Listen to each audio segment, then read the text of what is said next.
बरेली के दंगाइयों के खिलाफ ताबड़तोड़ एक्शन। भारी पुलिस बल की मौजूदगी में हिंसा के आरोपियों की अवैध संपत्ति पर बुलडोजर चला। हिंसा भड़काने वाले तौकीर रजा के करीबी के घर पर भी बुलडोजर चला। हिंसा भड़काने के आरोप में मौलाना मोहसिन रजा भी गिरफ्तार। बरेली में आइलम मोहम्मद पर बवाल के बाद प्रशासन अलर्ट, जगह जगह पुलिस फोर्स तैनात, संवेदनशील इलाकों में फ्लैगमार्च। बरेली में इंटरनेट सेवा पर पाबंदी बढ़ी, आज भी इंटरनेट और एसएमएस सेवाएं बंद। हिंसा मामले में अब तक 73 दंगाई गिरफ्तार। यूपी एटीएस की बड़ी कार्रवाई, 4 आतंकियों को गिरफ्तार किया। मुजाहिदीन आर्मी नाम के संगठन से जुड़े थे। कानपुर में मौलाना नौमानी की भड़काऊ तकरीर, तब्दीली में देर क्यों हो रही है, अब तक तब्दीली का कोई मॉडल नहीं। सपा नेता आजम खान का बड़ा खुलासा, का मुख्तार अंसारी की मौत के बाद मैं डर गया था, डर के मारे में रोटी और नींबू का अचार खाने लगा था।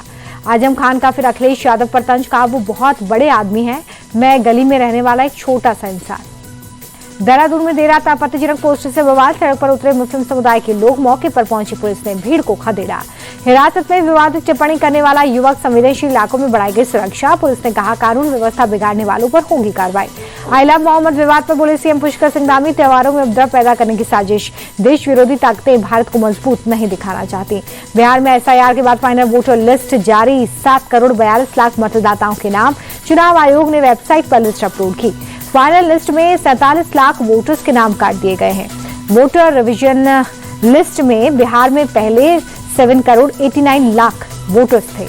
मंत्री नितिन नवीन का विपक्ष पर अटैक, कहा कि आज कई लोगों के राजनीतिक मुद्दे खत्म हो गए हैं। राहुल और तेजस्वी को बड़ा झटका लगा है। बीजेपी नेता रविशंकर प्रसाद बोले कि भारत के कानून में चुनाव आयोग को वोटर लिस्ट के रिवीजन का अधिकार है। हारने वाले लोग हताशा में हल्ला कर रहे हैं। फाइनल वोटर लिस्ट पर केंद्रीय मंत्री चिराग पासवान ने कहा कि विपक्ष इस पर कितनी राजनीति करेगा, ये देखना होगा। इस मामले में चुनाव आयोग पूरी तरीके से जिम्मेदार, केंद्र का कोई लेना देना नहीं। चुनाव से पहले भोजपुरी सुपरस्टार पवन सिंह की घर वापसी, गृह मंत्री अमित शाह के साथ मुलाकात, बीजेपी अध्यक्ष जेपी नड्डा से भी मिले। अमित शाह और नड्डा से पहले उपेंद्र कुशवाहा से भी मिले पवन सिंह। 2024 लोकसभा चुनाव में पवन सिंह के चलते ही चुनाव में हार गए थे उपेंद्र कुशवाहा। पवन सिंह के उपेंद्र कुशवाहा की पार्टी में शामिल होने की अटकलों को बीजेपी ने इनकार किया। विनोद तावड़े ने कहा कि वो बीजेपी में हैं और बीजेपी में ही रहेंगे। बीजेपी नेताओं को लेकर प्रशांत किशोर के आरोपों पर चिराग पासवान का बड़ा बयान, कहा अगर ये सच है या झूठ है इसकी जांच होनी चाहिए। गिरिराज सिंह का बड़ा बयान, कहा नेहरू की जगह पटेल प्रधानमंत्री होते तो सबको पाकिस्तान भेज दिया गया होता। इस देश में गजवाए हिंद नहीं चलेगा। बिहार में वित्त रहित शिक्षकों के लिए खुशखबरी, मुख्यमंत्री के निर्देश पर शिक्षकों की मांग और समय पर वेतन भुगतान के लिए कमेटी का गठन। महाअष्टमी पर पीएम मोदी की शक्ति आराधना, सीआर पार्क स्थित कालीबाड़ी मंदिर में की पूजा। दुर्गा पंडाल में मां भगवती का लिया आशीर्वाद। 1 अक्टूबर को आरएसएस का शताब्दी समारोह, मुख्य अतिथि के तौर पर सीएम प्रधानमंत्री शामिल होंगे। डाक टिकट और सिक्का जारी करेंगे। रक्षा मंत्री राजनाथ सिंह का बयान, भारतीय सेना की दुनिया करती है सराहना, हर सेवा की अपनी गौरवशाली परंपरा। तमिलनाडु के करूर में भगदड़ वाली जगह पहुंचा एनडीए का 8 सदस्य डेलीगेशन, फैक्ट फाइंडिंग टीम ने सीबीआई जांच की मांग की।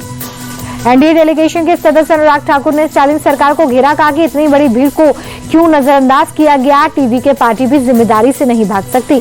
करूर भगदड़ के पीड़ित परिवारों से मिले बीजेपी डेलीगेशन के लोग, अनुराग ठाकुर और तेजस्वी सूर्य से मिलकर भावुक हो गए पीड़ित परिवार। लेह में हिंसा के बाद कर्फ्यू में ढील, जरूरी सामान खरीदने के लिए उमड़े लोग। 24 सितंबर के बाद से लागू है कर्फ्यू।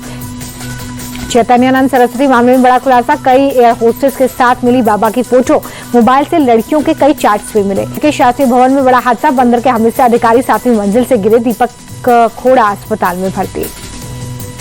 कौशाम्बी में हथियारबंद बदमाशों के साथ पुलिस की मुठभेड़, 2 शातिर लुटेरे गिरफ्तार। पुलिस की जवाबी कार्रवाई में एक के पैर पर गोली लगी। मऊ में ऑपरेशन लंगड़ा, पुलिस मुठभेड़ में कुख्यात बदमाश राजन यादव जख्मी, बाकी के 3 बदमाश घेराबंदी में गिरफ्तार। मुरादाबाद में इंस्टाग्राम पर कमेंटबाजी को लेकर बवाल, बजरंग दल के नेता की गोली मारकर हत्या, डीएसपी ने कटघर थाने के बाहर किया हंगामा। कानपुर पुलिस ने पिछले साल मोबाइल फोन में हुई चोरी की गुत्थी सुलझा रही है। चोरी हुए 267 मोबाइल में से 50 बरामद किए, बाकी की तलाशी जारी है। यूपी के श्रावस्ती में 2 समुदाय के बीच में विवाद, दोनों ओर से जमकर लाठी डंडे भी चले, मारपीट में कई लोग हुए जख्मी। में सरस्वती टॉकीज में भीषण आग, लाखों के नुकसान की आशंका, शॉर्ट सर्किट से लगी है आग।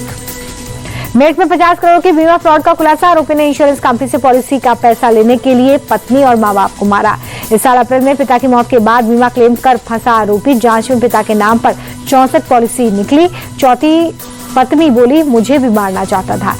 गुजरात के खेड़ा में बड़ा हादसा टल गया, हाईवे पर तेज रफ्तार कार बेकाबू होकर ढाबे में जा घुसी, होटल खाली होने की वजह से जान का कोई नुकसान नहीं हुआ। महाराष्ट्र के गोंदिया में मन्नत वाली माता जी के दरबार में हुई मारपीट, जबरन दर्शन को लेकर उद्धव गुट के शिव सैनिकों ने सेवादारों पर लात घूंसे चलाए। मुंबई के कुरार इलाके में कारोबारी पर जानलेवा हमला, फायरिंग करने वाला एक आरोपी गिरफ्तार। प्रॉपर्टी विवाद को लेकर हमले की है आशंका। वरिष्ठ बीजेपी नेता विजय कुमार मल्होत्रा का निधन, 94 साल की उम्र में दिल्ली के एम्स में ली अंतिम सांस। मानसून खत्म होने के बाद दिल्ली एनसीआर में बारिश झमाझम बरसात से लोगों को उमस भरी गर्मी से मिली राहत।